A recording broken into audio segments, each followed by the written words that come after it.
শুভ সন্ধ্যা সবাইকে। আশা করছি সবাই ভালো আছেন। দেখতেই পাচ্ছেন একটা পেঁপে কেটে নিলাম। ভীষণ ভীষণ ভীষণ সুন্দর ছিল। পেঁপের ভিতরে একটা বীজও হয় নাই। আর এই বীজ ছাড়া পেঁপেটা খেতে কিন্তু ভীষণ মজা হয়েছিল। পেঁপে খেতে যারা পছন্দ করেন তারা কিন্তু চলে আসতে পারেন বাসায়, ইচ্ছে যত খুশি খেতে পারবেন। আর আমি মনের ইচ্ছা মতো আপনাদেরকে খাওয়াবো, চলে আসেন আমার বাসায়।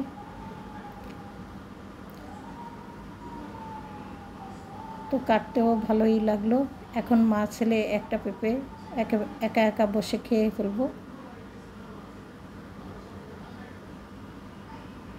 সবাই ভালো থাকেন, সুস্থ থাকেন। আল্লাহ হাফেজ। আসসালামু আলাইকুম।